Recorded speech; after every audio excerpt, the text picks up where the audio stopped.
नमस्कार जय जगन्नाथ दर्शक बंधु स्वागत करुछु आज आमर आउ एक नुआ वीडियो को बंधुगण हिंदू धर्म रे सूर्य परागर समय को बहुत गुरुत्वपूर्ण एवं अशुभ बोली विवेचना करा जाए। एही समय मध्य कौनसी शुभ कार्य करा जाए नाही एवं अनेक नियम पालन करने को पड़ी थाए। सूर्य पराग समय रे मंदिर द्वार मध्य बंद करा जाय थाए। ज्योतिष शास्त्र अनुसार एही सूर्य पराग आंशिक हेबो। एहार अर्थ हेउछि जे चंद्र सूर्यर केवल एक अंश को घोड़ाई रखिपारिबो। एपरी परिस्थिति रे जानतु वर्षर प्रथम सूर्य ग्रहण केबे हेबो।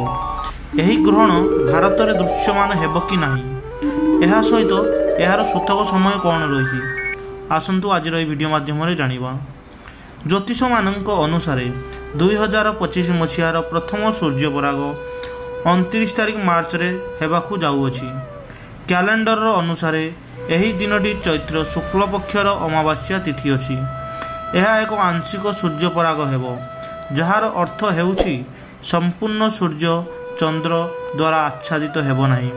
यही सूर्य पराग यूरोप, आफ्रिका, एशिया, उत्तर एवं दक्षिण अमेरिका, आटलांटिक एवं आर्कटिक महासागर रे किछि अंश रे दृश्यमान हेबो। जदिओ यही सूर्य पराग भारत रे दृश्यमान हेबो नाही, यही सूर्य पराग अपराह्न 2:20 रे आरंभ हेबो एवं संध्या 6:13 रे शेष हेबो। एबे आसंतु जानिबा सूर्य परागर सूतक समय। सूर्य पराग एवं चंद्रग्रहण समय रे सूतक समय बहुत गुरुत्वपूर्ण होइताए। सूतक काल हेउछि सेही समय जेतेबेले ग्रहणर प्रभाव वृद्धि पाए।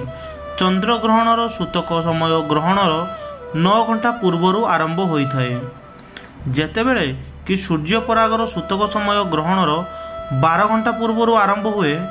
एही समय रे नकारात्मकता प्रभाव रक्षा पाइबा पई आमे घरे पानी पात्र रे तुलसी पत्र, क्षीर एवं दही रखिबा उचित अटे। एहा व्यतीत एही समय रे खाइबा पीबारु मध्य दूरेई रहिबा उचित, कारण ग्रहण समय रे परिवेश रे नकारात्मकता शक्तिर प्रभाव बहुत बढ़ी जाई थाए। सूर्य पराग काहेकि हुए? जेतेबेले चंद्र पृथ्वी एवं सूर्य मध्य रे आसी सूर्य किरण को पृथ्वी रे पहुँचवा को बाधा देई थाए, सेतेबेले सूर्य पराग हुए। एही परिस्थिति को सूर्य पराग कहा जाई थाए। एही सूर्य पराग 3 प्रकार: आंशिक, बलायकार एवं पूर्ण। जेतेबेले भारत रे एही सूर्य पराग दृश्यमान हुए, सेतेबेले सूतक समयर नियम लागू होई थाए एवं अनेक जिनिसर सेवन मध्य निषेध हो जाए। जय जगन्नाथ।